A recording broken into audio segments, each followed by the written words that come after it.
A powerful tycoon watches his only daughter quietly waste away, while doctors declare her terminal. Then a poor boy breaks into the hospital and whispers a sentence to her father that paralyzes everyone. "Turn off the machines, she'll wake up."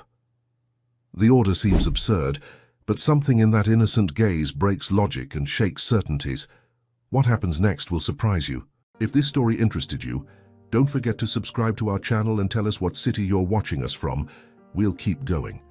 The Boston skyline gleamed in the afternoon sun as Robert Blackwood stared out from the penthouse window of Massachusetts General Hospital. At 58, his salt and pepper hair and tailored Italian suit couldn't mask the exhaustion etched across his face. For 3 months, he had barely left this floor, maintaining a desperate vigil beside his 13-year-old daughter Lily's bed. "Mr. Blackwood," Dr. Nathaniel Spencer's voice pulled Robert from his thoughts. "We need to discuss Lily's latest test results." Robert's shoulders tensed. In the tech industry, he had built Blackwood Innovations from nothing into a multi-billion-dollar empire, but now his fortunes seemed worthless. What good was money if it couldn't save the one person who mattered most? "Just give it to me straight, Nathaniel." The neurologist sighed, glancing at the chart in his hands. "There's no change. The coma remains profound, and her organs continue to deteriorate despite our interventions. I've consulted with specialists from Johns Hopkins and Mayo Clinic, but..." His voice trailed off. "But what?" Robert demanded. "We're running out of options. The life support is doing most of the work now." Rebecca, Robert's second wife of 2 years, placed a manicured hand on his shoulder. "Darling, perhaps we should consider what the doctor suggested last week, about making her comfortable." "No," Robert cut her off sharply. "I won't give up on her." Rebecca exchanged a look with Dr. Spencer that Robert missed, her perfect composure briefly faltering before she regained control.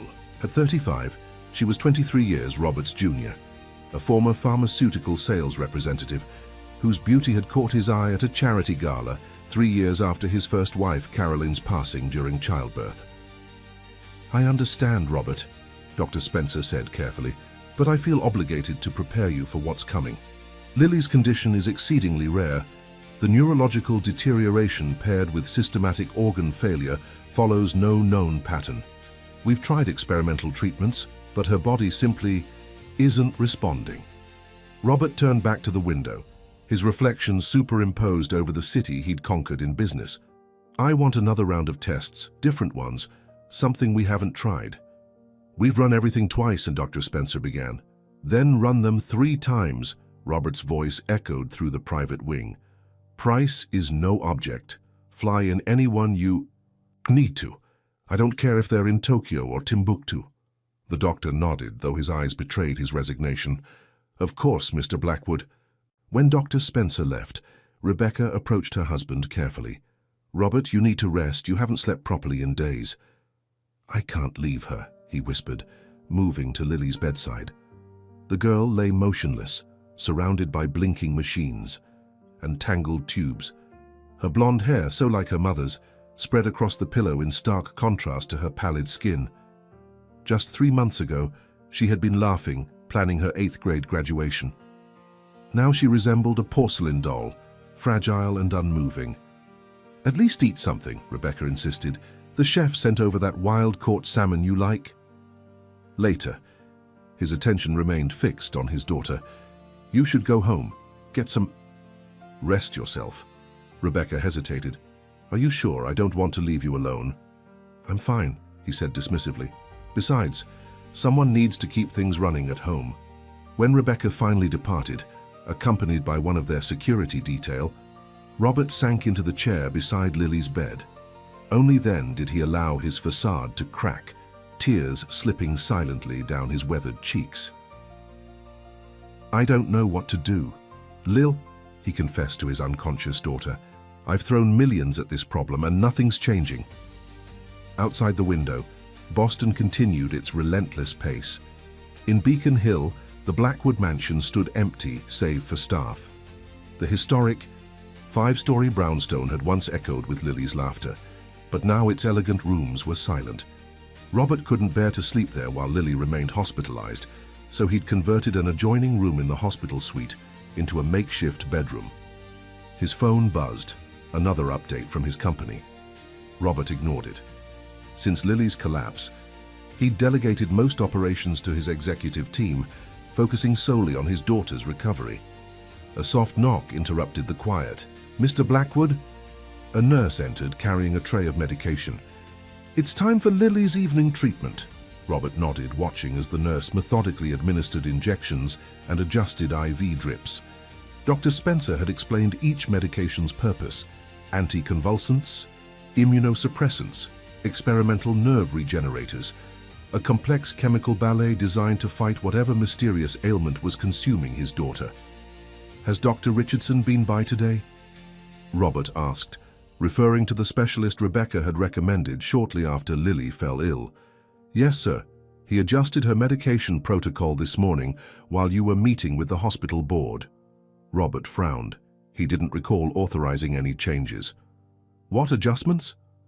"I believe he increased the dosage of the experimental compound," the nurse replied, checking the chart. "It's all documented here." Dr. James Richardson had become Lily's primary physician at Rebecca's insistence. As the former head of neurology at Boston Medical and a frequent consultant for pharmaceutical companies, his credentials were impeccable.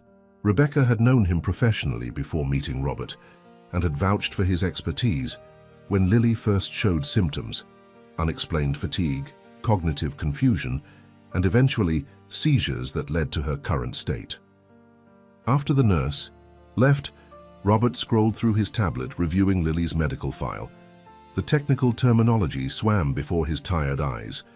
Despite his intelligence, he couldn't make sense of the increasingly complex treatment plan. He relied on the experts, trusted them with the most precious thing in his world. As night fell over Boston, Robert dozed fitfully in the recliner beside Lily's bed. In his dreams, Caroline appeared, her face twisted with worry, trying to tell him something he couldn't quite hear. He jolted awake, disoriented, to find Rebecca standing in the doorway. "I thought you went home," he said, straightening. "I couldn't leave you here alone," she replied, setting down a leather overnight bag. "I brought fresh clothes and had the chef prepare some meals." She approached Lily's bed, adjusting the blanket with practiced care. "Any changes?" Robert shook his head. Rebecca's expression softened with sympathy. "Dr. Richardson called me. He thinks we should consider transferring Lily to his private research facility in Vermont. He believes the mountain air and specialized equipment might help." "Vermont? That's hours away." "It's a beautiful facility, very exclusive. Only the most desperate cases, and he's had remarkable success rates." Robert hesitated, torn between hope and skepticism. "I'd want to see it first." "Of course," Rebecca said smoothly. "We could fly up tomorrow. The helicopter could get us there and back before evening." Robert looked back at Lily, searching for any sign of improvement in her still features. "I'll think about it." Rebecca nodded, squeezing his shoulder gently before retreating to the adjoining room. Robert resumed his vigil, unaware that outside the hospital, the first pieces of salvation were already moving into place, in the form of a 12-year-old boy named Joey Fletcher, whose worn sneakers carried him through the streets of South Boston with determined purpose. Joey Fletcher dribbled his makeshift soccer ball, a bundle of rags secured with duct tape, through the narrow alley behind Commonwealth Avenue. At 12, he was small for his age, with a mop of unruly brown hair and eyes that had seen too much too soon.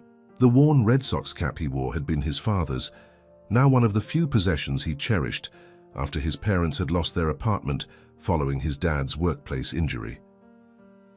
Home was now the Southside Community Shelter, where Joey and his parents occupied a small room meant for temporary stays that had stretched into months.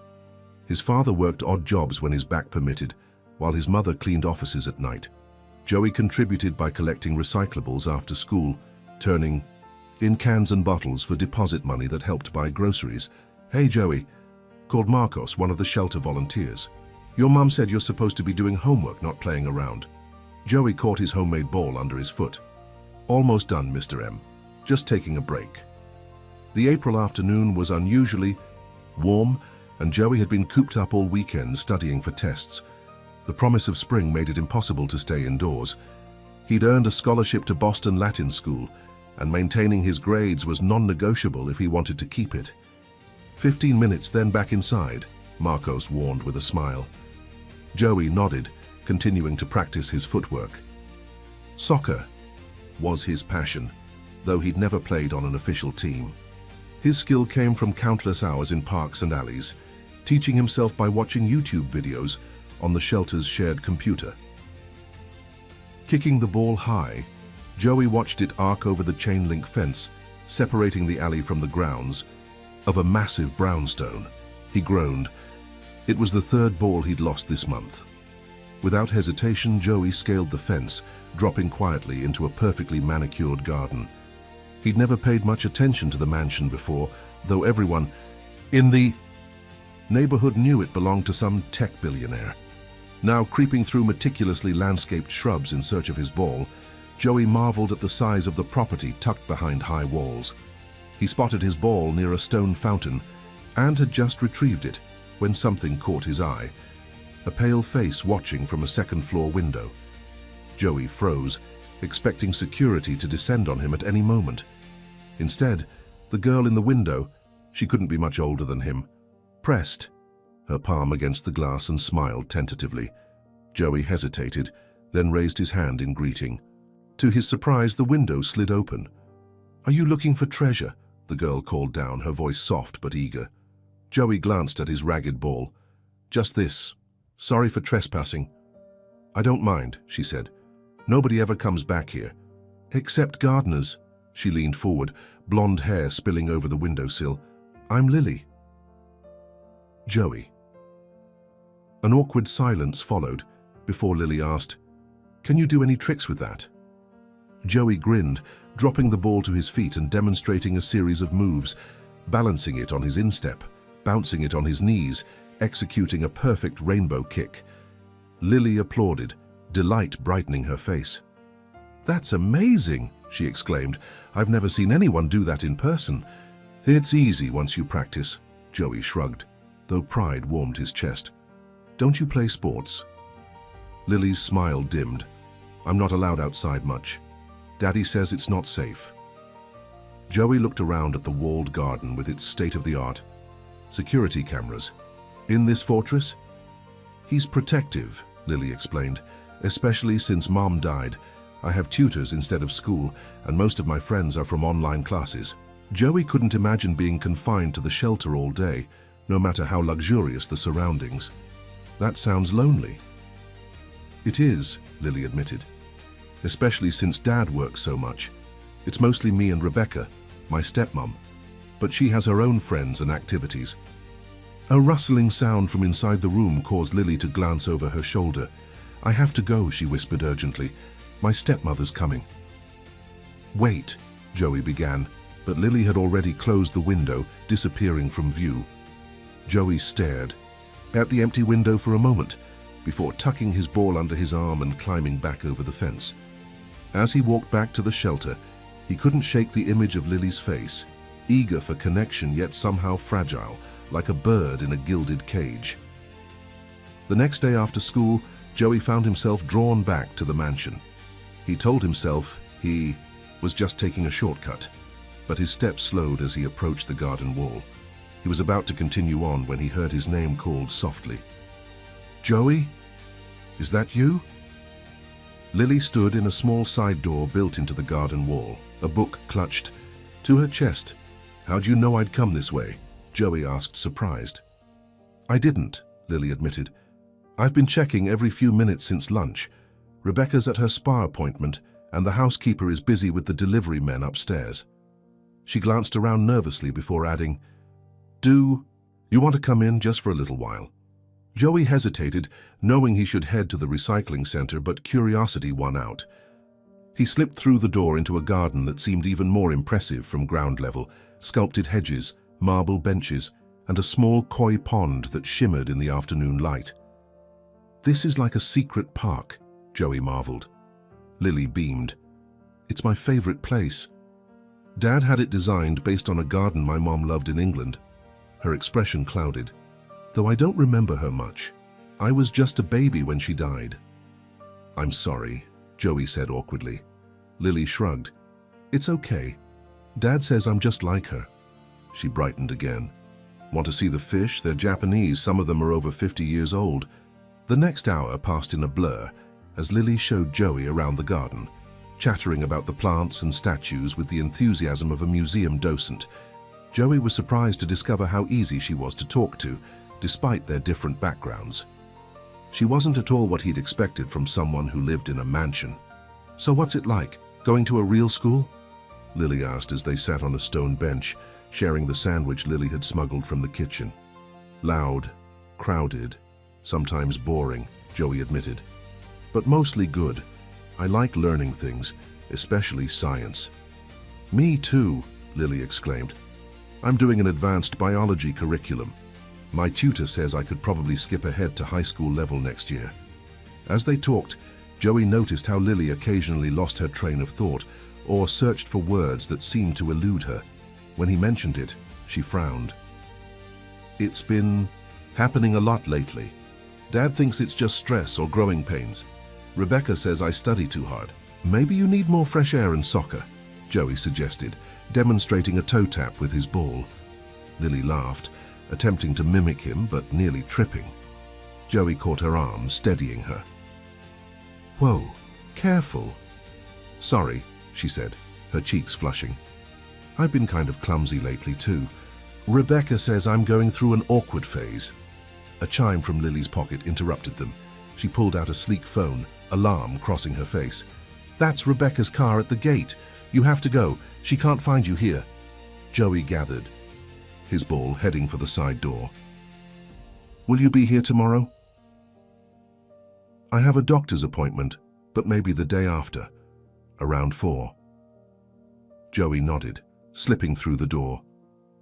It's a date. Over the next 2 weeks, their friendship blossomed in stolen moments.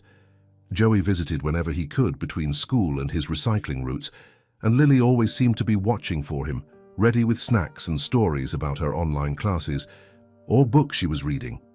Joey taught her soccer basics, delighting in her determination despite her increasing coordination problems. Lily shared her extensive knowledge of plants and helped Joey with his literature homework. They crafted elaborate stories about the koi fish, giving each one a name and personality. For a few precious hours at a time, both escaped the constraints of their very different lives. During their 5th meeting, Joey noticed Lily seemed particularly tired, dark circles shadowing her eyes. Are you feeling okay? He asked as she stumbled again during their impromptu soccer lesson. Lily sank onto a bench, rubbing her temples. Just headaches, and I'm always so tired lately. Maybe you should tell your dad, Joey suggested, sitting beside her. I did, Lily sighed. He took me to a specialist. Dr. Richardson says it's probably just a virus, but they're running tests. That's why I'm home today instead of at my piano lesson. She attempted a smile. Rebecca's been giving me these health shakes that Dr. Richardson recommended, but they taste awful. Joey frowned. How long have you been feeling bad? A couple of months, I guess. It comes and goes. Lily's eyes suddenly widened. Joey, look. She pointed toward the flower bed, where a monarch butterfly had landed on a purple coneflower, its orange wings pulsing slowly in the sunshine. It's the first one I've seen this year, Lily whispered, her face lighting up. Joey watched her, more than the butterfly, troubled by the contrast between her enthusiasm and her obvious fatigue. Something didn't seem right. But before he could say more, Lily swayed slightly, pressing her hand to her forehead. Lily. I just got really dizzy, she murmured. Maybe I should go lie down. Joey helped her to the side door, worry gnawing at his stomach. Promise you'll tell your dad how bad you're feeling? I promise, Lily said, squeezing his hand. Same time. On Thursday. But Thursday came and Lily didn't appear at the garden door, nor the next day or the day after. Joey lingered by the wall each afternoon, hoping to catch a glimpse of his friend, but the house remained silent, with blinds drawn over all the windows. Nearly a week later, Joey overheard 2 women talking at the bus stop near the shelter. Blackwood's daughter collapsed right in her tutor's arms. They say she's at Mass General in some kind of coma. Joey felt his blood run cold. Lily was in trouble, and somehow he knew it wasn't just any virus. Massachusetts General Hospital loomed before Joey like a mountain as he stood across the street clutching his backpack straps. 3 weeks had passed since he'd last seen Lily. 3 weeks of worry, of nightmares, of piecing together fragments of information from overheard conversations and newspaper headlines about the Blackwood heiress's mysterious illness. "You can do this," he whispered to himself, summoning courage. Getting inside wasn't the problem. The hospital's public areas were accessible to anyone. Finding Lily in the massive complex was the challenge. Joey had skipped his afternoon classes, telling his math teacher he had a dentist appointment. His parents would be upset if they found out, but he couldn't shake the feeling that Lily needed him. The main lobby buzzed with activity as Joey slipped inside, trying to look like he belonged.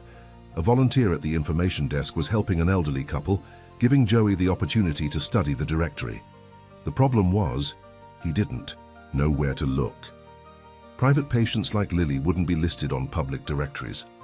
Joey noticed a delivery person dropping off a bouquet at the desk. As the florist left, Joey caught sight of a clipboard with delivery information. He casually moved closer, pretending to tie his shoe while scanning the list upside down. His heart jumped. L. Blackwood, Neurology, West Wing, Suite 1142. Taking a deep breath, Joey headed for the elevators. He pressed the button for the 11th floor, his stomach knotting as the doors closed. The elevator was crowded with doctors and visitors who paid no attention to a kid in a Red Sox cap and faded Boston Latin sweatshirt. The doors opened onto a hushed corridor with plush carpeting and muted lighting, clearly not a standard hospital floor. A sign indicated he had entered the VIP wing. Joey walked purposefully, as if he knew exactly where he was going, passing a nurse's station where staff were focused on computer screens. Suite 1142 was at the end of the hall, guarded by a broad-shouldered security officer who sat on a chair outside, scrolling through his phone. Joey hesitated, his plan faltering. He couldn't just walk past security. Ducking into a supply closet, Joey considered his options. As he stood thinking, the door opened and a hospital worker entered, startled to find someone inside. "Sorry," Joey stammered. "I got lost looking for the bathroom." The woman pointed him toward the public restrooms, and Joey thanked her, an idea forming. He made his way to the cafeteria on the ground floor, purchasing a small bouquet of daisies from the gift shop with money saved from his recycling work. Returning to the 11th floor, Joey now carried the flowers and a card he'd quickly filled. "Out, get well soon, Lily, from your classmates at Boston Academy." He'd heard Lily mention the exclusive private school during one of their conversations, the one her father wanted her to attend once she finished with tutors. This time, Joey approached the security guard directly. "Excuse me, sir," he said, politely. "I'm delivering these to Lily Blackwood from her classmates." The guard looked him over. "ID badge?" Joey's heart sank, but he maintained his composure. "I don't work for the hospital.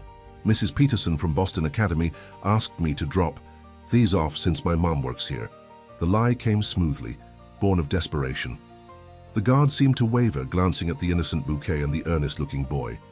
"Please," Joey added. "Her classmates really miss her."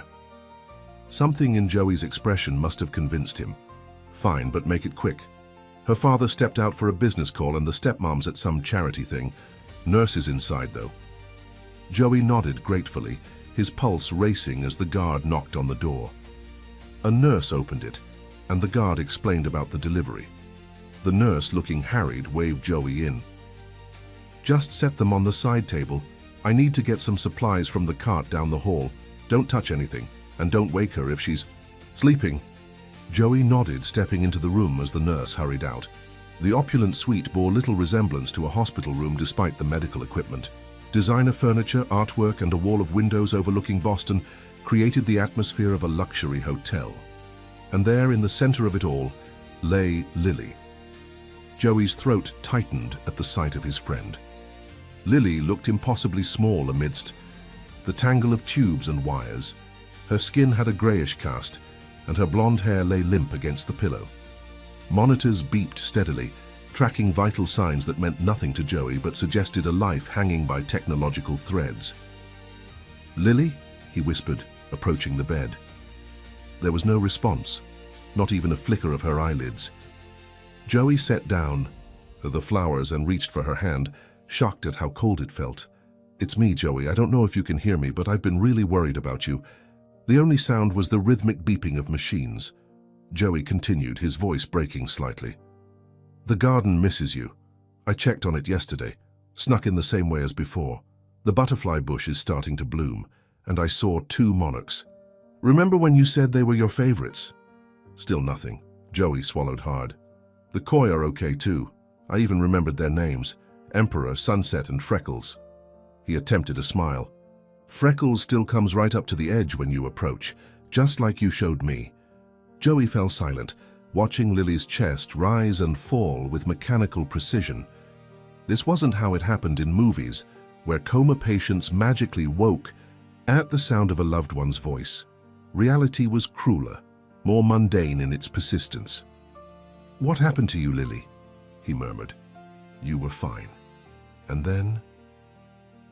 The sound of voices approaching in the hallway made Joey freeze. He recognized one immediately. Rebecca Blackwood's cultured tones rising and falling in conversation with a man. Joey looked frantically for a hiding place, finally ducking behind a tall privacy screen in the corner just as the door opened. "I'm telling you, James, Robert is getting suspicious. He's questioning everything now. The medication changes, the Vermont facility, all of it." Rebecca's voice was tense, all trace of the sympathetic stepmother gone. "Calm down," the man, presumably Dr. Richardson, replied. "Robert is grasping at straws because conventional medicine is failing his precious daughter. He'll come around to the Vermont option once he sees this week's deterioration." Joey peered through a crack in the screen panels, watching as a tall man in a white coat checked Lily's vitals while Rebecca paced nervously. "And if he doesn't," she demanded, "if he brings in more specialists, someone's bound to notice eventually." Dr. Richardson smiled coldly. "Notice what? That we're treating an unprecedented neurological condition with experimental protocols. Everything we're doing is documented and justified in her chart. The compounds are undetectable after 48 hours, which is why we maintain the regimen." Joey's blood ran cold as he struggled to understand what he was hearing. "What about the trust?" Rebecca asked, lowering her voice. "Have you made progress with the paperwork?" "Almost there," Dr. Richardson replied, adjusting something on Lily's IV. "Once we have medical power of attorney transferred to you, we can move her to the private facility. After that, it's just a matter of time before nature takes its course." "And the money?" "As her legal guardian following Robert's unfortunate breakdown, you'll control everything until she turns 25. If she doesn't make it to 25, he shrugged meaningfully. "Don't say it out loud," Rebecca hissed. "Just make sure no one can trace anything back to us." "Please," Dr. Richardson scoffed. "I've been causing natural deterioration in patients for years when families wanted accelerated inheritances. No one's ever suspected." Joey's hand flew to his mouth to stifle a gasp. They were poisoning Lily had been all along to get her inheritance.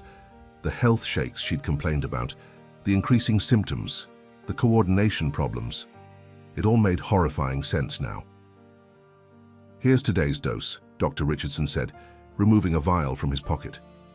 "This goes into her central line, not the regular IV. It'll cause further deterioration of cognitive function, making her case seem even more hopeless to Robert." Rebecca took the vial, studying it.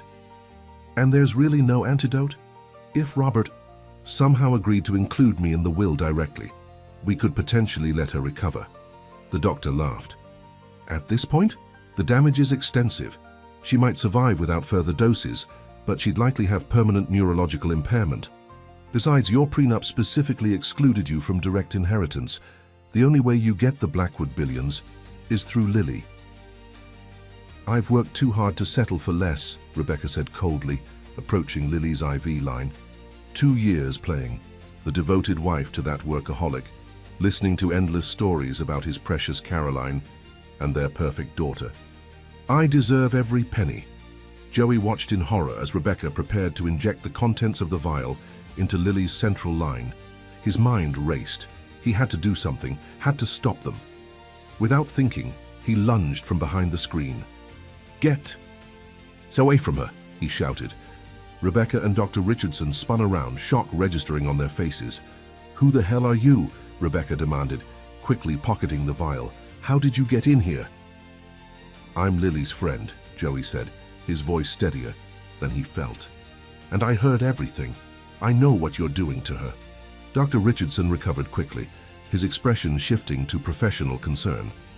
"Young man, I don't know what you think you heard, but this is a seriously ill patient requiring specialized medical care. You need to leave immediately before I call security." "Go ahead," Joey challenged even as fear coursed through him. "Call them. I'll tell them how you're poisoning Lily to steal her money. I'll tell Mr. Blackwood too." A dangerous glint appeared in Rebecca's eyes. No one would believe a trespassing child over a respected neurologist and the patient's stepmother, particularly not a child who clearly doesn't belong in this hospital wing. "It doesn't matter if they believe me," Joey bluffed. "They'll investigate. They'll test Lily for whatever you've been giving her." Dr. Richardson stepped toward Joey, his friendly doctor persona completely gone.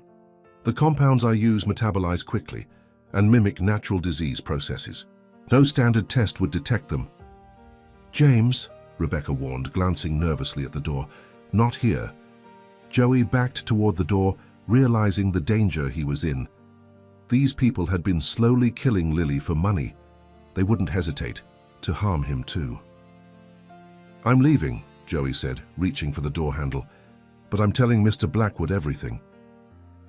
"I don't think so," Dr. Richardson said, moving with surprising speed to block the door. "Rebecca, call security. Tell them we caught a thief trying to steal medication." Rebecca reached for the phone, a cruel smile playing on her lips. With his background, who would believe him over us? Joey's eyes darted around the room, looking for another escape route. The windows were sealed shut, and the only door was blocked by the doctor. Then, his gaze fell on Lily, so vulnerable in her bed, fighting for her life while these monsters plotted her demise. In that moment, Joey made a decision. He might not be able to escape, but he could still save Lily. "Wait," Joey said, raising his hands. "Before you call security, you should know I'm not the only one who knows." It was a desperate lie, but Joey maintained eye contact with Rebecca, whose finger hovered over the call button. "What are you talking about?" Dr. Richardson demanded. "I recorded everything you just said," Joey continued, tapping his backpack, "and it's already uploaded to cloud storage. If I don't check in with my friend in 20 minutes, he'll send it to the police and Mr. Blackwood." Rebecca's eyes narrowed. "You're bluffing."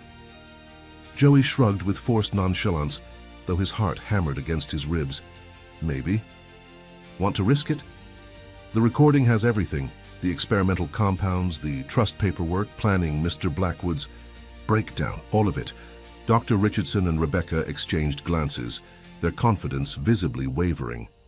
"Let me search his backpack," Dr. Richardson said, advancing toward Joey. Joey clutched his bag tighter. "Touch me, and it's assault of a minor. That'll bring cops here faster than any security guard." The standoff stretched for several tense seconds before Rebecca lowered the phone. "What do you want? Money?" "I want to help Lily," Joey replied, his voice cracking slightly. "You're going to tell me exactly what you've been giving her and how to reverse it." Dr. Richardson laughed harshly. "There is no simple antidote, boy. The compound works by mimicking degenerative neurological disorders. It builds up in the system over time." "Then stop giving it to her," Joey insisted. "Let her recover on her own." "Not so simple," the doctor said, almost clinically. "At this point, her dependency on life support is real. We'd need to wean her off gradually, and even then, recovery isn't guaranteed." Joey felt sick. These people had methodically poisoned his friend to the brink of destruction, and now they stood discussing her condition as if she were a failed experiment. "Here's what's going to happen," Joey said, surprised at his own boldness. You're going to step away from Lily. You're going to leave this room and you're never going to come near her again. Rebecca's perfect features contorted with rage. You insignificant little... Rebecca, Dr. Richardson interrupted smoothly. Perhaps we should consider the boy's proposal, at least temporarily. Are you serious? She hissed. Think strategically, he murmured. We need time to address this complication properly. Joey didn't like the calculating look in the doctor's eyes, but he pressed his advantage. I want the vial too, the one with today's dose. After a moment's hesitation, Rebecca retrieved the vial from her pocket and placed it on a side table, careful not to approach Joey directly.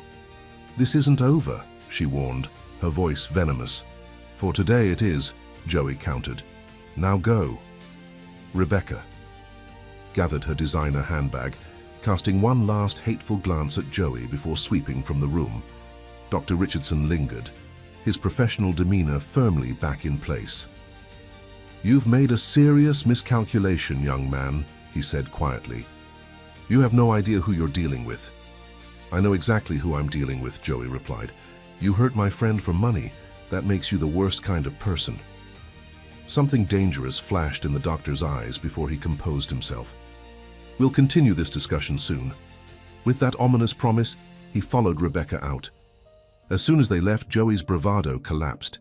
He sagged against the wall, trembling with reaction. He'd bought himself time, but that was all. They would regroup, counter his bluff, perhaps return with hospital security and a plausible story about a troubled boy harassing their patient. Joey approached Lily's bed, tears welling in his eyes. I'm sorry I couldn't do more, he whispered, but I'm not giving up on you. He examined the machines surrounding Lily, overwhelmed by their complexity. Each monitor displayed vital signs, each IV pump delivered medications. How could he possibly know which were helping and which were hurting her? The vial on the table drew his attention. Without touching it, Joey used his phone to take photos from multiple angles, capturing the label with its scientific nomenclature and dosage information, evidence if he could find someone to believe him. A sudden thought struck him. Mr. Blackwood, Lily's father, was the one person who might listen, who had the power to protect her. But how could Joey reach him? And would a billionaire believe a kid from a homeless shelter over his wife and his daughter's doctor? Joey didn't have time to formulate a plan. The door opened, and a nurse different from the one before entered, surprise registering on her face. Who are you? Visitors aren't allowed without family present. I'm Lily's friend, Joey stammered. The guard let me bring flowers. He gestured toward the forgotten daisies. The nurse frowned. Well, visiting hours are over. You need to leave now. Joey nodded, reluctantly moving toward the door, his mind racing. As he reached the threshold, he turned back. Miss, is Mr. Blackwood coming back soon? He's at a board meeting until 5, she replied, already checking Lily's vitals. Why? No reason, Joey murmured, slipping into the corridor. The security guard had been replaced by a different man who barely glanced at Joey as he left. Joey made his way to the elevator, his thoughts tumultuous. He had about 3 hours before Mr. Blackwood returned, 3 hours to figure out how to save Lily. Outside the hospital, Joey found a quiet corner in a nearby park and pulled out his phone. He wasn't a medical expert, but he knew someone who might help. Ms. Patel, his science teacher, who had worked in pharmaceutical research before teaching. Joey hesitated only briefly before calling the number from the class contact sheet. Mrs. Patel? It's Joey Fletcher. I'm sorry to bother you, but I need help. It's an emergency. To her credit, Ms. Patel listened without interruption as Joey explained the situation, leaving out names but emphasizing the urgency. Joey, she said when he finished, these are extremely serious allegations. If what you're saying is true, we need to contact authorities immediately. But I don't have proof, Joey argued, just what I overheard. And they're powerful people, a doctor and a rich woman. Who would believe me? Miss Patel was silent for a moment. Send me the photos of the vial. I still have contacts in toxicology who might identify the compound. And Joey, be careful. If these people are doing what you suspect, they're dangerous. After sending the photos, Joey sat on a park bench, watching the entrance to Massachusetts General. His phone battery was at 15%, and the afternoon shadows were lengthening. He couldn't go back to Lily's room without risking encounter with Rebecca or Dr. Richardson, but he couldn't leave her unprotected either. At 4:30, Joey's phone vibrated with a text from Ms. Patel. Compound appears to be modified neurotoxin with sedative properties. Dangerous, not approved for human use. Used in some experimental treatments, but highly controversial. Going to make some calls. Stay away from these people, Joey. Joey's suspicions were confirmed, but the warning came too late. He had already decided to return to the hospital. He had to reach Mr. Blackwood before Rebecca and Dr. Richardson could regroup or administer more poison to Lily. As Joey approached the hospital entrance, he spotted a familiar figure emerging from a sleek black Bentley, Robert Blackwood himself, accompanied by what appeared to be business associates. Joey quickened his pace, weaving through departing visitors. "Mr. Blackwood," he called, dodging a hospital security officer who had started toward him. "Mr. Blackwood, please, it's about Lily." Robert turned, surprise and then annoyance crossing. His features as a disheveled boy in a Red Sox cap rushed toward him. His security detail moved to intercept Joey. "Sir, please," Joey gasped as a guard caught his arm. "Your wife is poisoning Lily, I have proof." Something in Joey's desperate expression must have penetrated Robert's composure. He raised a hand, stopping his security team. "What did you say about my daughter?" he asked, his voice dangerously quiet. "Your wife and Dr. Richardson are poisoning her," Joey repeated, breathless. "I heard them talking. They want her inheritance. They've been making her sick on purpose." Disbelief, anger, and then a flicker of something else, doubt, crossed Robert's face. "That's a very serious accusation, young man." "I know," Joey acknowledged. "But I'm Lily's friend. I used to visit her in your garden. Ask her about Emperor Sunset and Freckles, the koi fish. She'll tell you, if she wakes up."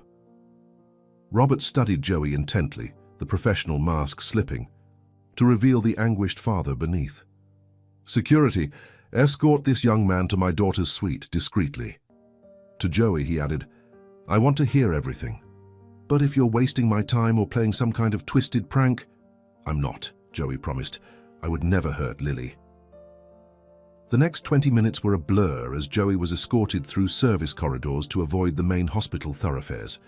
Robert dismissed his business associates and followed separately, his face grim with concentration. In a small consultation room adjacent to Lily's suite, Joey recounted everything, how he'd met Lily, their friendship, her gradual illness, and finally, the damning conversation he'd overheard between Rebecca and Dr. Richardson. "I took pictures of the vial they were going to give her," Joey explained, showing Robert his phone. "My science teacher says it's some kind of neurotoxin." Robert's expression had grown increasingly thunderous throughout Joey's account. Now he sat in tightly controlled fury examining the photos. "And you say this has been happening for months, starting with health shakes?" Joey nodded. "Lily said they tasted terrible, but Rebecca insisted they were good for her." Robert closed his eyes briefly, as if gathering strength. "Lily started complaining about those shakes shortly after Rebecca recommended Dr. Richardson.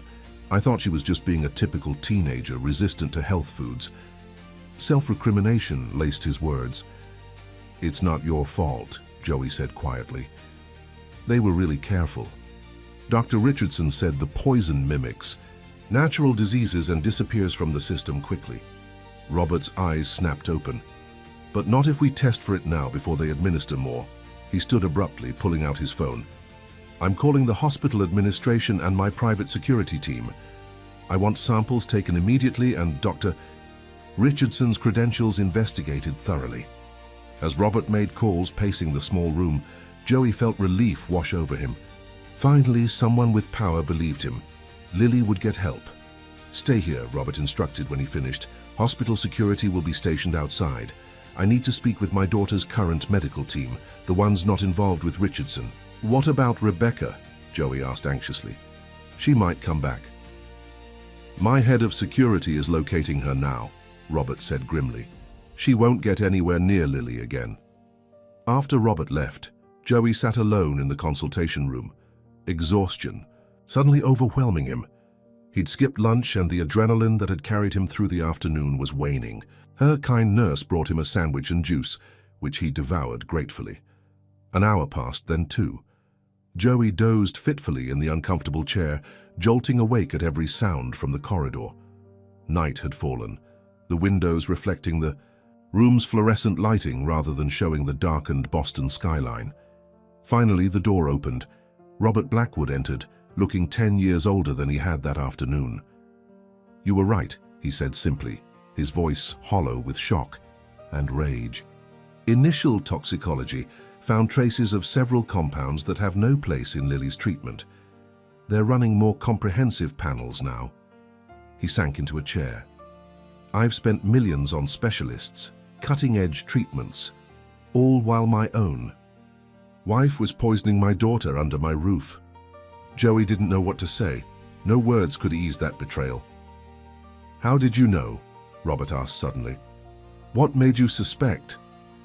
"Lily was my friend," Joey said simply. "She was getting better. When we played in the garden, but worse after her treatments." It didn't make sense. Robert studied the boy before him. Worn clothes, scuffed sneakers, a backpack patched with duct tape, and saw something he recognized, the same fierce determination that had driven him from a working-class neighborhood to billionaire status. "You risked a lot coming here today," Robert observed. "Those people could have hurt you." Joey shrugged. "Lily would have done the same for me." A commotion erupted in the hallway, raised voices, the thud of hurried footsteps. Robert rose quickly, moving to the door just as a security officer appeared. "Sir," the guard said urgently, "you need to come quickly. It's your daughter. Something's happening." Robert sprinted down the corridor with Joey close behind, ignoring the protests of hospital staff. They burst into Lily's suite to find a team of medical personnel surrounding her bed, their movements urgent but controlled. Alarms blared from multiple monitors as a doctor barked orders. "What's happening?" Robert demanded, his voice cutting through the chaos. Dr. Spencer turned, his expression grim. "Her vitals are crashing, blood pressure's dropping, and she's showing signs of system failure." Could it be from the compounds we found?" Robert asked, the color draining from his face. "Possible," Dr. Spencer replied, "or withdrawal from them. We've taken her off all medications except life support, but her body could be reacting to the sudden change." Joey pushed forward, his eyes fixed on Lily's pale face amidst the medical team. "Or they gave her something else," he said, "before they left. Something timed to make her worse." Dr. Spencer glanced at the boy, then back to Robert questioningly. "Listen to him," Robert commanded. "This is the young man who uncovered the poisoning." The doctor nodded briskly. "What do you mean, something else?"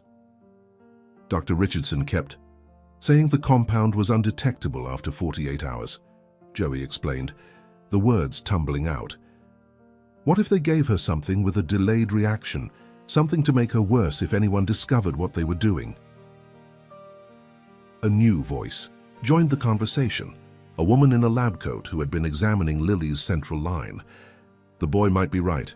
Look at this residue around the port. It's crystalline, not like normal medication precipitate." Dr. Spencer moved to examine it, his expression darkening. "I want a full toxicology panel, stat, and get Dr. Levine from poison control up here immediately." As the medical team worked, Robert placed a hand on Joey's shoulder, steering him toward a corner of the room. "You should go home, Joey. Your parents must be worried sick." Joey shook his head stubbornly. "I can't leave her, not now." "This could take hours, maybe days," Robert said gently, "and it's going to get worse before it gets better." "Then I'll stay for hours," Joey insisted. "I promised Lily I wouldn't give up on her." Robert studied the boy's determined face, recognizing the same loyalty that had driven Joey to risk everything by coming to the hospital in the first place. "At least call your parents," Robert compromised. "Let them know where you are." Joey nodded reluctantly, stepping into the hallway to make the call. His mother answered on the first ring, her voice tight with worry. Joey explained as best he could without revealing the full danger he'd placed himself in, saying only that he'd made friends with a sick girl at the hospital and wanted to stay with her during a crisis. To his surprise, his mother didn't immediately demand he come home. Instead, after a thoughtful pause, she asked for the name of the patient. Lily Blackwood, Joey admitted. Her dad's here too. Another silence. Robert Blackwood's daughter. Joey, how did you get mixed up with... Never mind. Put her father on. The phone, please. Confused, Joey returned to the suite and handed his phone to Robert. My mom wants to talk to you. Robert took the phone, his eyebrows raised in surprise. This is Robert Blackwood. Joey couldn't hear his mother's side of the conversation, but Robert's expression shifted from confusion to shock. Maria Fletcher? From Boston General's NICU? Robert listened intently. I had no idea. Yes, of course I remember. Caroline. Would have been lost without you. Yes, he can stay as long as needed. I'll ensure he's taken care of. Thank you, truly. When Robert returned the phone, his eyes held new respect. Your mother was my first wife's primary nurse in the neonatal unit. She helped care for Lily when she was born prematurely. Stayed. With Caroline when... He faltered. When complications arose, your mother was a tremendous comfort to our family during that time. Joey blinked in surprise. His mother rarely spoke about specific patients from her nursing days before her back injury forced a career change to administrative work. Small world, Joey managed, unsure what else to say. Indeed, Robert agreed, a hint of something like, fate crossing his features. She's given permission for you to stay with the condition that you get some proper food and rest. Before Joey could respond, Dr. Spencer approached, his face tight with urgency. Robert, we need to make some decisions quickly. Lily's system is shutting down from what appears to be a cocktail of toxins. Time to release gradually. Dr. Levine believes it's a modified compound designed to mimic complete neurological failure. Can you counteract it? Robert asked, his voice hollow. We can try supportive measures, but the most direct approach would be to clear her system entirely, essentially a rapid detoxification. The problem is it's extraordinarily risky. What kind of risk? Dr. Spencer hesitated. We'd need to temporarily take her off life support, flush her system, then restart. Given her weakened state, there's a significant chance she wouldn't survive the procedure. Robert paled. And if we don't do it? The toxins will continue to accumulate. She might last 48 hours, maybe less. Joey, who had been listening intently, stepped forward. What if you only disconnected some of the machines, just the ones giving medications? Both men turned to him in surprise. The IV medications, yes, but she needs the ventilator, Dr. Spencer explained gently. Her respiratory function is too compromised. But what if it's not? Joey persisted. What if the medications are making her seem worse than she is, keeping her dependent? Dr. Spencer frowned. What are you suggesting? Lily was getting better when we played in the garden, Joey explained. She got tired easily and had headaches, but she could walk and talk. Then after her treatments, she got worse. What if the machines are part of the problem now? Dr. Levine, who had joined them, looked thoughtful. The boy might have a point. We've seen cases where patients become paradoxically dependent on certain treatments, and if these compounds were designed to mimic symptoms requiring life support, you're suggesting we take her off everything? Robert asked incredulously.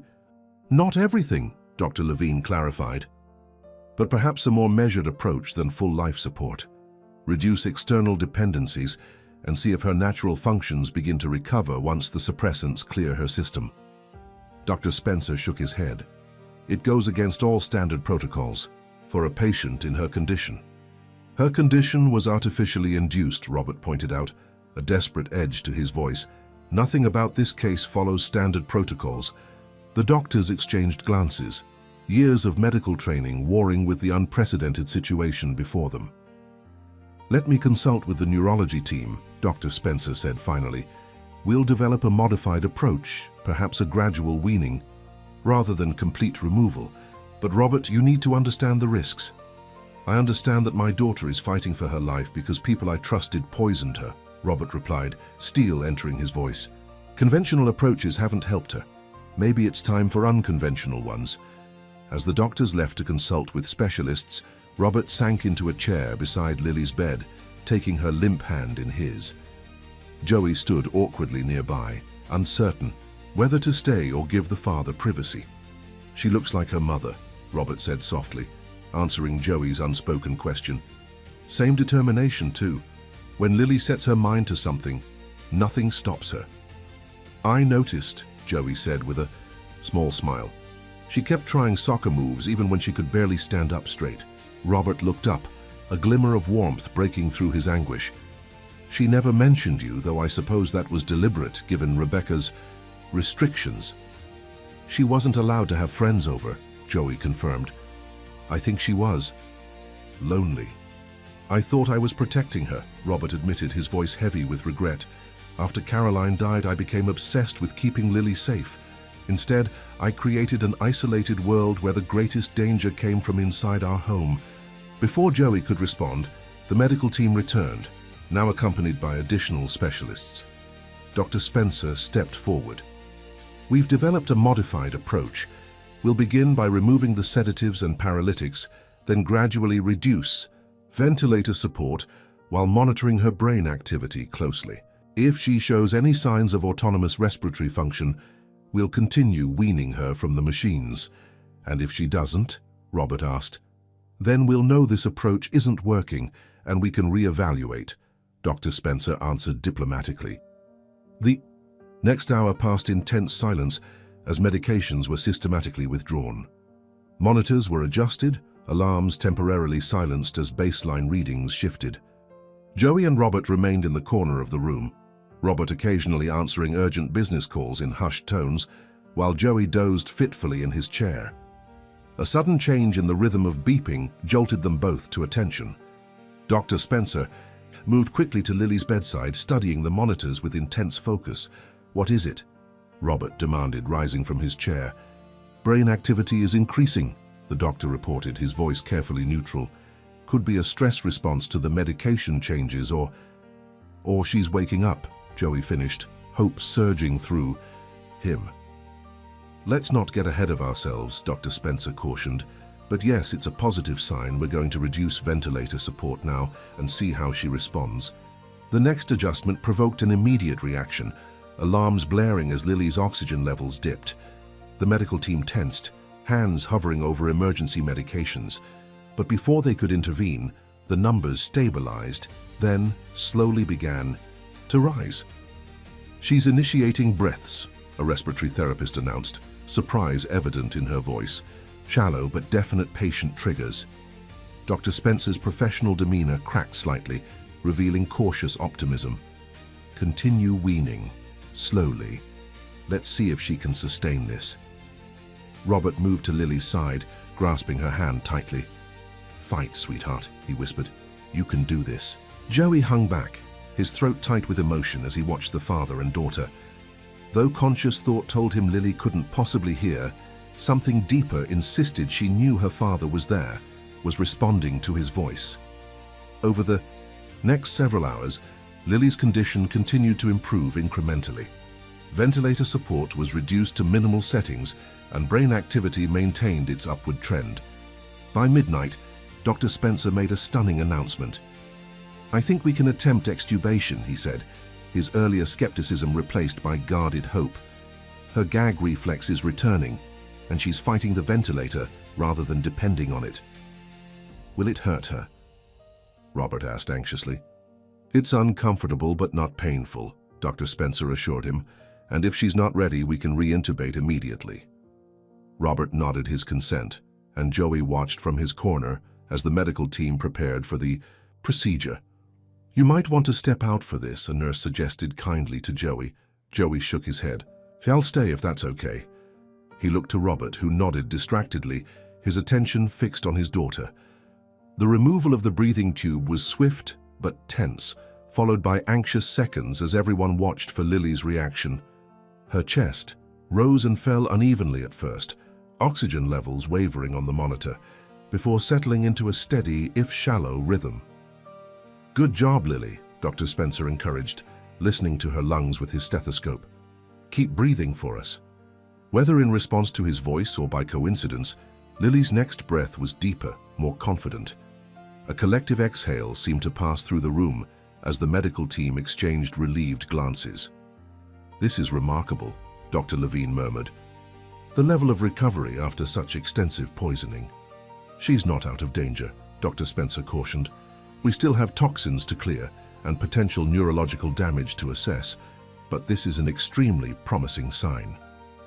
As the night deepened, most of the medical team dispersed, leaving a single nurse to monitor Lily's condition. Robert had fallen asleep in his chair, exhaustion finally claiming him after the emotional roller coaster of the day. Joey fought to keep his eyes open, determined to witness every moment of Lily's recovery. The nurse noticed his struggle.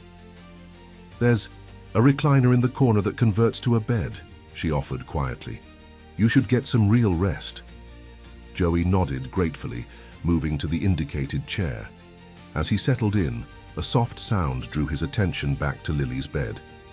It might have been a sigh or a moan, barely audible but distinctly human rather than mechanical. Joey approached cautiously, afraid to hope. "Lily?" he whispered. For a moment, nothing happened. Then, almost imperceptibly, Lily's fingers twitched against the sheet. Joey held his breath, watching intently. The movement came again, more deliberate this time. "Nurse," Joey called softly. Unwilling to wake Robert unnecessarily if he was mistaken, "I think she moved her hand." The nurse came quickly, checking vital signs and pupil responses with practiced efficiency. "Good catch," she said, her professional calm belied by the excitement in her eyes. Her reflexes are improving significantly.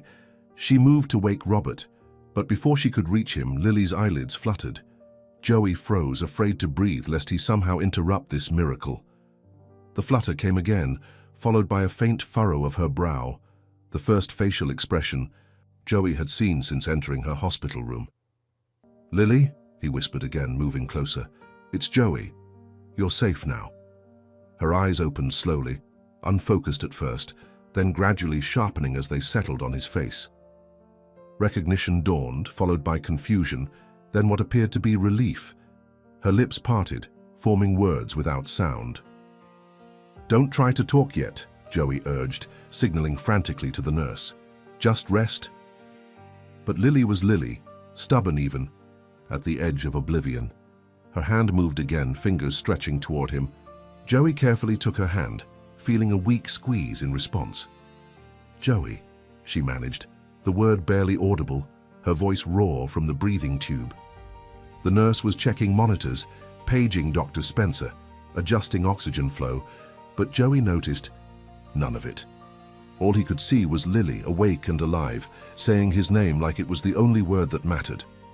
Robert Blackwood awoke with a start, momentarily disoriented by the unfamiliar surroundings.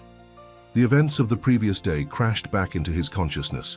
Rebecca's betrayal, the poisoning, Joey's revelations. He straightened in his chair, wincing as his neck protested the awkward sleeping position, and looked toward Lily's bed. "What who?" he saw stopped his heart. Lily's eyes were open. She was looking at Joey, who sat beside her, talking in hushed tones. A nurse stood nearby, adjusting monitors and making notes on a tablet, a smile playing at her lips. "Lily?" Robert whispered, afraid that speaking too loudly might shatter this miracle. His daughter turned toward him, her movements slow but unmistakably deliberate. Her eyes, Caroline's eyes, focused on his face, recognition dawning. "Dad?" She rasped, the single word carrying more emotion than any speech could convey. Robert was at her side in an instant, tears flowing freely down his face as he took her hand. "Oh God, Lily, you're back, you're really back." Dr. Spencer entered the room, alerted by the nurse's page, and paused in the doorway at the scene before him. Professional caution warred with genuine amazement on his face as he approached the bed. "Well, this is unexpected," he said, recovering his composure. "Welcome back, Lily." The next few hours passed in a whirlwind of medical assessments. Lily drifted in and out of consciousness, but each time she woke, she seemed more present, more herself. She couldn't speak much, her throat raw from intubation and her strength depleted, but her eyes communicated volumes, following conversations and responding to questions with nods or hand squeezes. By mid-morning, A neurologist had completed preliminary tests and reported cautious optimism. Her responses are remarkably good, considering what her system has been through, she explained to Robert. We're still detecting traces of the compounds, but her liver function is strong, which is helping with clearance. What about long-term effects? Robert asked, the question he'd been dreading. It's too early to say definitively, the neurologist replied honestly, but the fact that she's recognizing faces, responding appropriately to stimuli, and initiating communication are all extremely positive indicators. I wouldn't rule out a full recovery. As medical staff cycled through the room, Joey remained in his corner, occasionally stepping into the hallway when procedures required privacy. Robert noticed how Lily's eyes tracked the boy whenever he moved, how she seemed most at ease when he was nearby. During a brief lull in the medical interventions, Robert approached Joey. You should go get some breakfast, he suggested. The hospital cafeteria is decent and it's on me. Joey hesitated, glancing toward Lily, who had dozed off again. She'll still be here when you get back, Robert assured him, reaching for his wallet. And you need to keep your strength up. Joey nodded reluctantly, accepting the $20 bill Robert pressed into his hand. I won't be long. After Joey left, Robert returned to Lily's side, studying his daughter's face as she slept. The grey pallor had receded somewhat, and her breathing was steady and natural. It seemed impossible that just 12 hours earlier, doctors had been warning him to prepare for the worst. Mr. Blackwood? A hospital administrator appeared in the doorway, accompanied by two serious-looking men in suits. These gentlemen are from the Boston Police Department. They need to speak with you regarding the situation with your wife and Dr. Richardson. Robert nodded grimly, stepping into the hallway to avoid disturbing Lily. What's the status? We've apprehended Dr. Richardson at his residence, the older detective reported. He was attempting to leave town. As for Mrs. Blackwood, we've issued an APB, but she hasn't been located yet. What do you mean she hasn't been located? Robert demanded, keeping his voice low but intense. She has access to our properties. Our accounts. Her access has been frozen per your legal team's instructions, the detective assured him. And we have officers monitoring all Blackwood properties. She can't get far. Robert wasn't convinced. Rebecca was resourceful and had always maintained a mysterious independence, separate friends, separate accounts he'd never questioned. Now he wondered what else she'd been hiding during their marriage. We need to take formal statements from you, and eventually from your daughter when she's able, the detective continued. And the boy, Joey Fletcher, his testimony will be crucial. Not today, Robert said firmly. My daughter just woke up from what you now know was an induced coma. She needs rest, not police interviews. The detectives exchanged glances. We understand, but time is critical in building a case. Mrs. Blackwood has already transferred significant funds offshore, according to your financial team. I don't care about the money, Robert snapped, though the businessman in him flinched at the admission. I care about my daughter's recovery and safety. You can have statements tomorrow, not before. After some negotiation, the detectives agreed to return the following day and departed, leaving Robert with the hospital administrator, who shifted uncomfortably. There's something else, she said, lowering her voice. The press has gotten a wind of the situation. We've increased security on this floor, but reporters are gathering outside the hospital, given your profile. Robert closed his eyes briefly. The last thing Lily needed was media attention, but he knew from experience that there was no avoiding it. His PR team would need to craft a statement, control the narrative before speculation ran wild. Thank you for the warning, he said. I'll handle it. When Joey returned from the cafeteria, Robert was on his phone, issuing clipped instructions to his security team. Joey slipped quietly into Lily's room, finding her awake and attempting to sip water through a straw held by a nurse. Hey, he said softly, approaching the bed. Lily's face brightened visibly. She set down the water cup with a shaky hand and gestured for him to come closer. You saved me, she whispered, her voice stronger than before, though still hoarse. Joey shrugged, embarrassed. Your dad did most of the work. Lily shook her head stubbornly. You figured it out, no one else did. The nurse finished adjusting Lily's pillows and left them alone, promising to return soon with medication. Joey settled into the chair beside the bed, suddenly uncertain what to say now that Lily was awake and talking. How much do you remember? He asked finally. Lily's brow furrowed. Pieces. Being tired all the time. The garden. You teaching me soccer. A shadow crossed her face. Rebecca giving me those awful drinks. After that, just darkness. Voices sometimes, but they seemed far away. She hesitated. I heard you, I think, talking about the koi fish. Joey nodded, swallowing past the lump in his throat. I wanted to give you something familiar to hold onto. A comfortable silence settled between them, broken only by the muted beeping of monitors and the distant sounds of hospital activity. Lily seemed content just to have Joey nearby, and he felt oddly protective, unwilling to leave her side despite his rumpled clothes and growing exhaustion. Robert returned, tucking his phone away with a weary sigh. The press is having a field. Tay, he reported, attempting a smile for Lily's benefit. But don't worry about that now. How are you feeling, sweetheart? Better, Lily replied, reaching for her father's hand. Not so foggy anymore. Robert's composure cracked slightly at her touch. I'm so sorry, Lily. I should have known something was wrong. I should have protected you better. It's not your fault, Dad, Lily insisted, wisdom beyond her 13 years evident in her gaze. She fooled everyone. Not everyone, Robert said, glancing at Joey with undisguised gratitude. Before the conversation could continue, Dr. Spencer entered with several colleagues, apologizing for the interruption, but insisting on additional neurological tests while Lily was alert. Reluctantly, Robert and Joey stepped into the hallway to give the medical team space.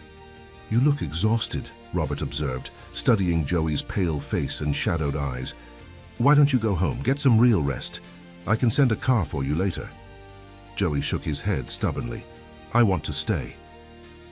Robert recognized the same determination he'd seen the day before, the unwavering loyalty that had brought Joey to the hospital in the first place. At least let me arrange for some clean clothes and a proper meal, he compromised, and you should call your parents again. Joey nodded agreement to these reasonable requests.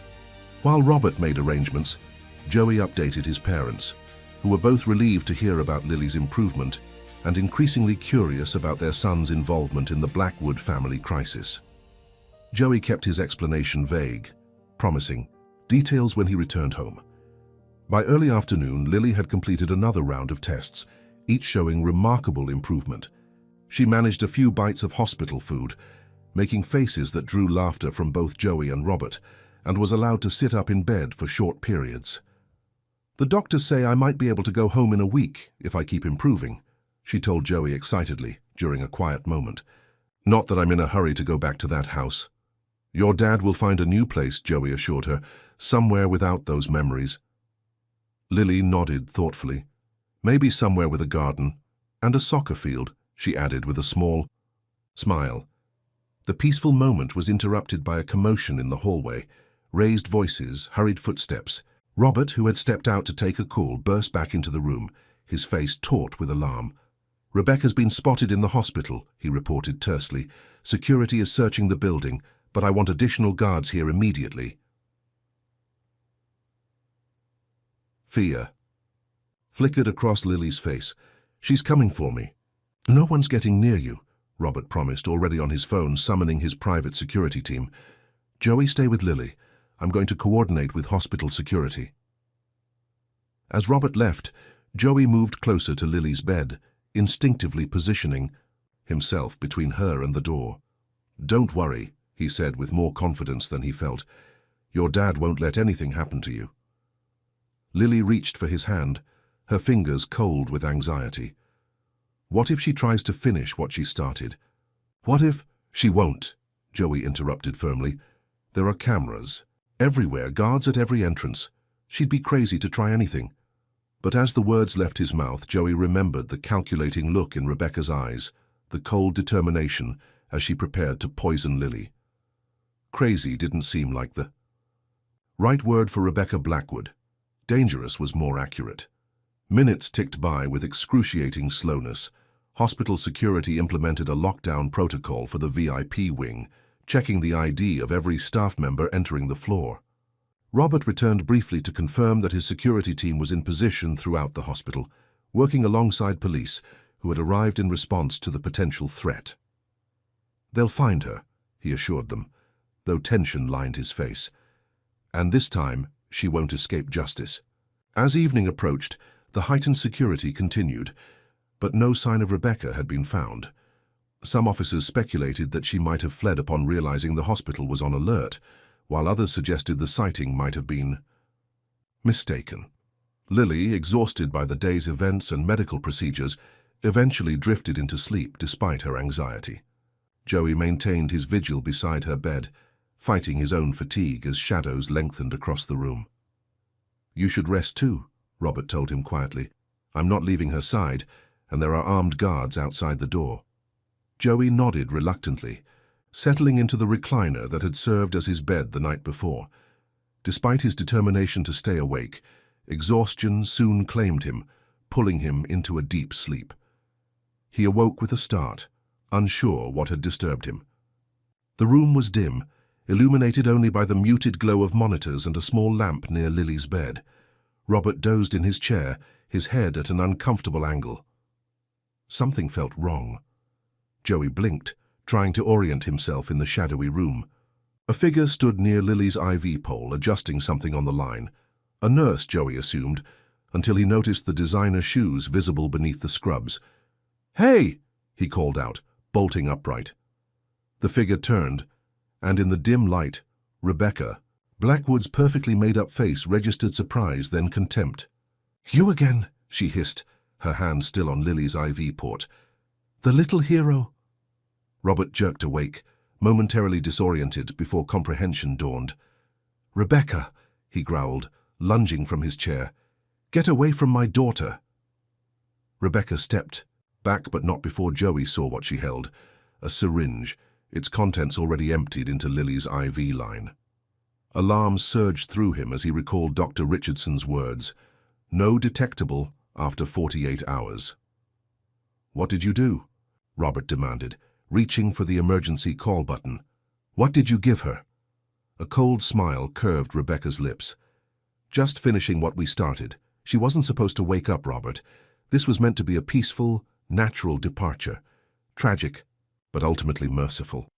Now it will be messier, but the end result will be the same." Joey hit the call button repeatedly, then yanked at Lily's IV line, trying to disconnect it from the port in her arm. Lily stirred, disturbed by the commotion, her eyes fluttering open in confusion. "Dad?" she murmured.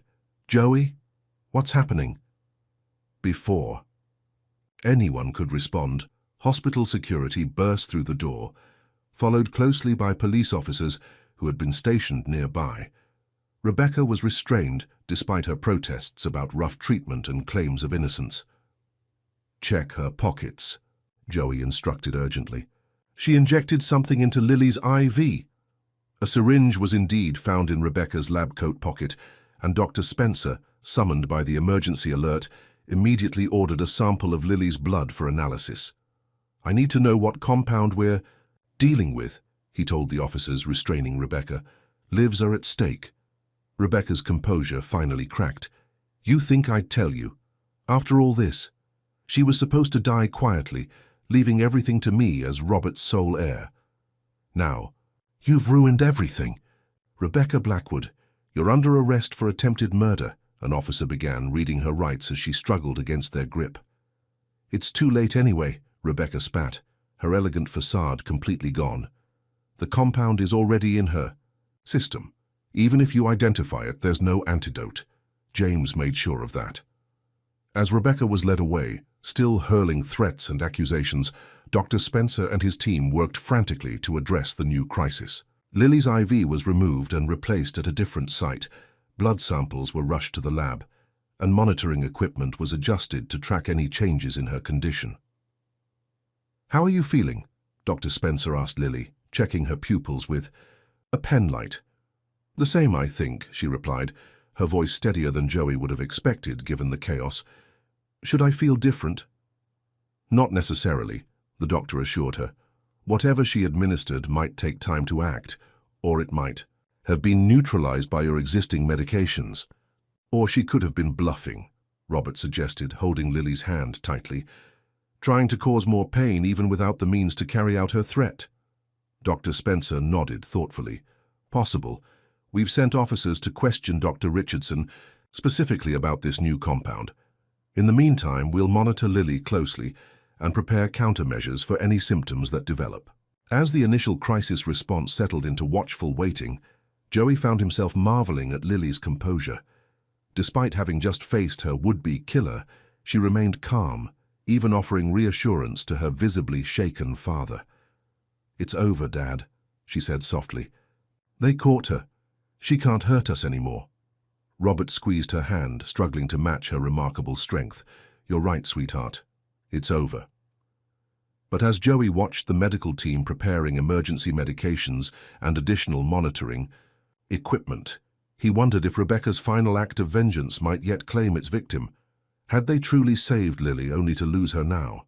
The night stretched endlessly as they waited for signs of the mystery compound's effects. Every fluctuation in vital signs brought doctors rushing to Lily's bedside. Every lab result was scrutinized for changes. Yet as dawn approached, Lily remained stable, tired but alert, showing no signs of deterioration. Finally, as morning light filtered through the windows, Dr. Spencer entered with an expression of cautious relief. "Good news," he announced. "We've isolated what appears to be the compound Rebecca administered. It's a paralytic agent, similar to what Dr. Richardson had been using previously." "Is it dangerous?" Robert asked, the fear evident in his voice. "It could have been at a higher dose or in a patient not already receiving counteractive agents," Dr. Spencer explained. "But the blood levels are low, and more importantly, Lily's been on a regimen, specifically designed to flush toxins since yesterday. The compound appears to be clearing her system without causing the intended effect." "So she failed," Joey said, the relief making him lightheaded. "It appears so," Dr. Spencer confirmed. "We'll continue monitoring closely, but I believe the immediate danger has passed." As the doctor continued explaining the technical details to Robert, Joey caught Lily's eye. She smiled, a real smile, not the weak approximation she'd managed earlier, and mouthed two words: "We won." And looking at her, growing stronger by the hour, despite everything Rebecca and Dr. Richardson had done, Joey knew she was right. They had won. Not just against the immediate threat, but against the calculated long-term evil that had nearly claimed Lily's life. The battle was over. Now the healing could truly begin. 3 months later, the August sun bathed Cambridge in golden light as Joey dribbled a soccer ball across the expansive lawn. The new Blackwood estate, a historic Victorian mansion overlooking the Charles River, had become a second home to him over the summer. The property's sprawling grounds provided ample space for the impromptu soccer lessons that had become a staple of Lily's recovery regimen. "Pass it here," Lily called, her voice strong and confident as she positioned herself for a shot on the makeshift goal. Joey sent the ball her way with a precise touch, grinning as Lily trapped it smoothly before launching it past the bewildered family gardener who had been recruited as goalkeeper. "Nice one," Joey cheered, high-fiving Lily as she jogged back to midfield. "Your footwork's getting better than mine." Lily laughed, pushing her blonde hair from her flushed face. "Hardly, but I'm not falling over anymore, which is progress." The transformation in Lily over the summer had been remarkable. The pale, fragile girl from the hospital had blossomed into an energetic teenager whose determination had impressed even her physical therapists. While she still tired more easily than before her ordeal, her doctors were amazed by her recovery. "Should we take a break?" Joey suggested, noticing Lily's slight breathlessness. "Your dad wanted us back for lunch anyway." Lily nodded, retrieving the ball and thanking the gardener, who returned to his interrupted rose pruning with good-natured relief. They made their way toward the house, following a stone path that wound through meticulously landscaped gardens, reminiscent of the ones behind the Beacon Hill mansion, but with Lily's personal touches evident in the wildflower sections and butterfly bushes. "Hard to believe school starts next week," Joey commented, as they paused by a small koi pond, home to Emperor, Sunset, and Freckles, who had been carefully relocated from the old garden. "Are you nervous about 8th grade?" Lily asked, kneeling to sprinkle food pellets into the water. Joey shrugged. "Not really. The academics will be challenging, but I'm looking forward to it. What about you, ready for your first day at Boston Latin?" Lily's acceptance to Joey's school had been a surprise orchestrated by Robert, who had pulled strings to secure a mid-year transfer once Lily's recovery had progressed sufficiently. The decision to enroll her in regular school, rather than continue with private tutoring, had been partly therapeutic, a way to help Lily build a normal teenage life after months of isolation and trauma. "I'm terrified," Lily admitted, watching, the koi dart beneath lily pads. "What if I can't keep up? What if everyone thinks I'm weird because of everything that happened?" "You'll be fine," Joey assured her. "The teachers are tough but fair, and most kids are too wrapped up in their own drama to worry about yours. Besides, you've got me to show you around." Lily smiled gratefully. "I still can't believe Dad arranged for us to have the same schedule. He's gone full helicopter parent since the hospital." "Can you blame him?" Joey asked gently. Lily shook her head. "No, and honestly, I don't mind. It's nice having him actually present, not just physically, but emotionally too."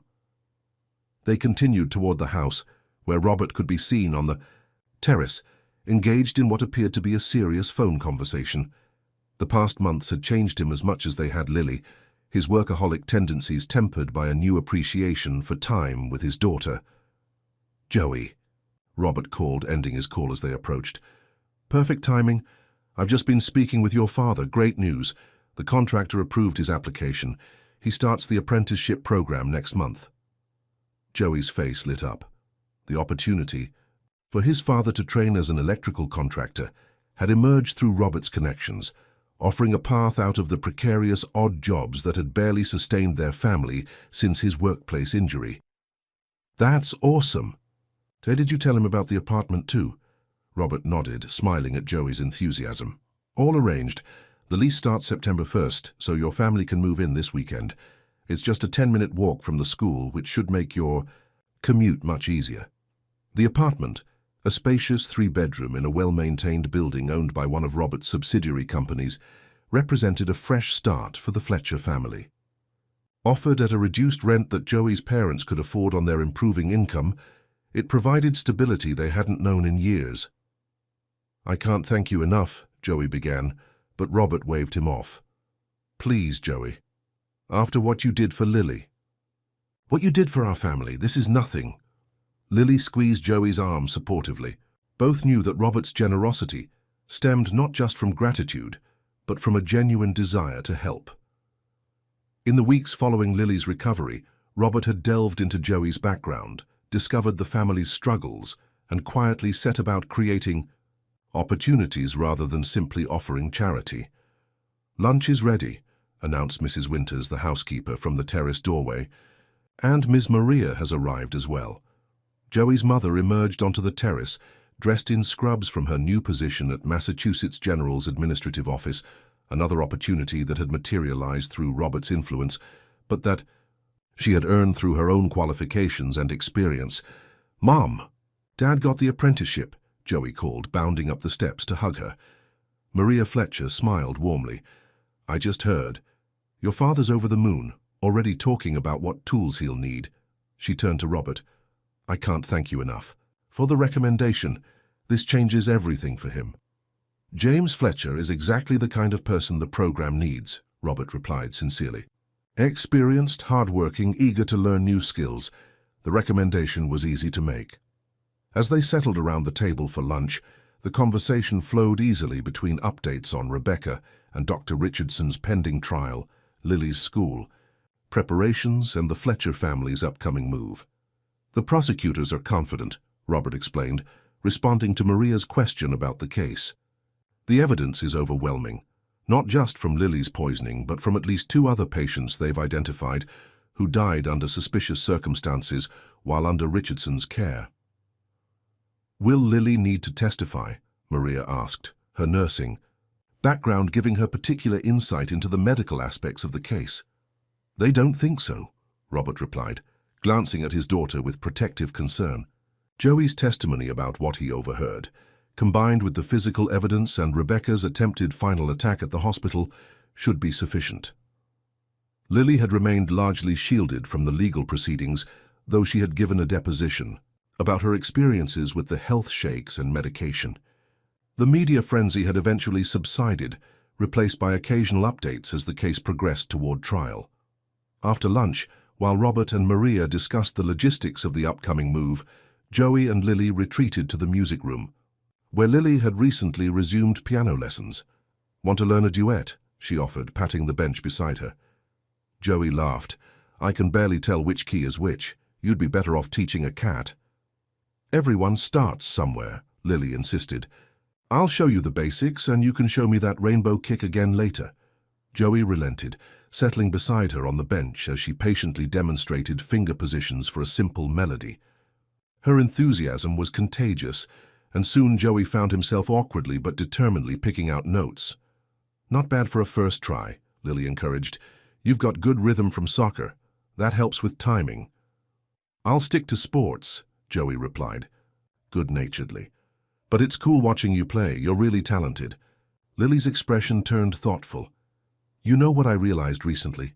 When I was sick before the hospital, when Rebecca was first giving me those shakes, I stopped playing piano. It was too hard to concentrate and my fingers wouldn't cooperate. I thought I was just being lazy or going through a phase." "You couldn't have known what was happening," Joey said gently. "I know, but it makes me appreciate being able to play even more now." She ran her fingers lightly over the keys. "Every time I sit here, it feels like a victory over her. Like I'm reclaiming something she tried to take away." The maturity in Lily's perspective struck Joey anew. Despite her age and the trauma she'd endured, Lily had emerged not just surviving but growing, finding meaning and strength in her recovery that many adults would struggle to achieve. Their moment of reflection was interrupted by Robert, who appeared in the doorway with an expression of barely contained excitement. "I have a surprise for both of you," he announced. "Come to my study." They exchanged curious glances before following him down the hall to the wood-paneled room lined with books and technology. On Robert's desk sat 2 leather-bound folders, each with a name embossed in gold. "What is this?" Lily asked, picking up the folder with her name. "Open it," Robert urged, watching them expectantly. Inside each folder was an identical document, legal paperwork with complex terminology, but a clear title, the Blackwood Fletcher Scholarship. "Foundation. You're starting a scholarship?" Joey asked, scanning the document with growing confusion. "That's cool, but why are our names on it?" "Because it's your foundation," Robert explained, his voice thick with emotion. "Funded with an initial endowment of $10 million and designed to support children who demonstrate exceptional character and determination despite challenging circumstances." Lily looked up from the papers, her eyes wide. "You're putting us in charge of a foundation?" "Eventually, yes," Robert nodded. "For now, it will be professionally managed with input from both of you. But when you turn 18, you'll become full voting members of the board, with the authority to direct its activities." Joey stared at the document in disbelief. The Fletcher name alongside Blackwood on a multi-million-dollar foundation. It seemed impossible, yet the paperwork in his hands confirmed it. "But why?" he managed finally. Robert's expression softened. "Because what happened between you two, the friendship you built across such different backgrounds, the loyalty that ultimately saved Lily's life, that deserves to be honored and replicated. This foundation will identify young people with that same spirit and give them opportunities they might otherwise never receive." Lily embraced her father, tears shining in her eyes. "It's perfect, Dad. Thank you." Joey remained stunned, the magnitude of Robert's gesture slowly sinking in. This wasn't just a thank you, it was a legacy, a path forward that honored what had brought them together while creating something entirely new.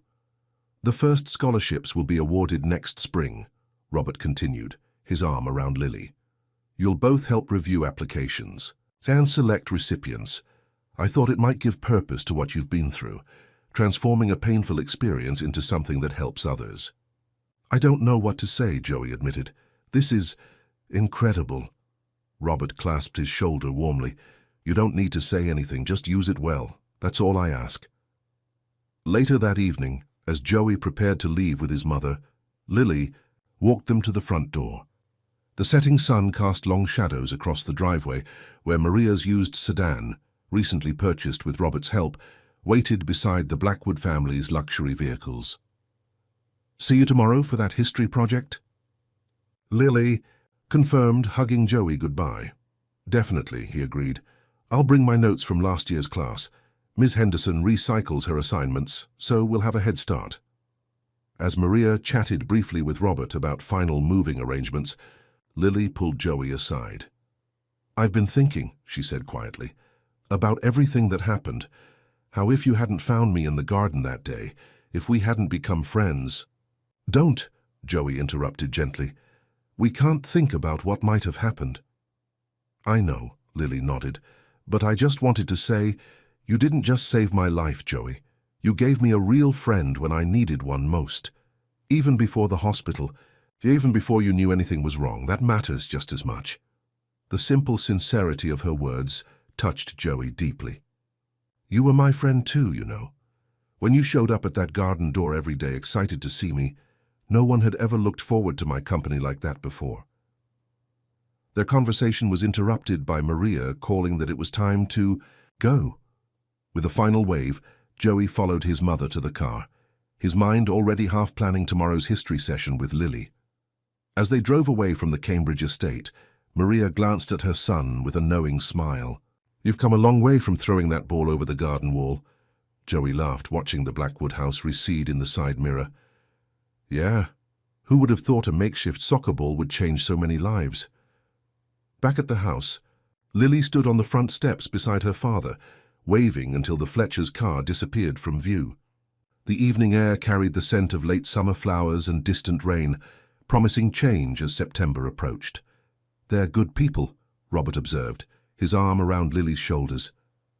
The best, Lily agreed, leaning into her father's embrace. Together, they turned back toward their home.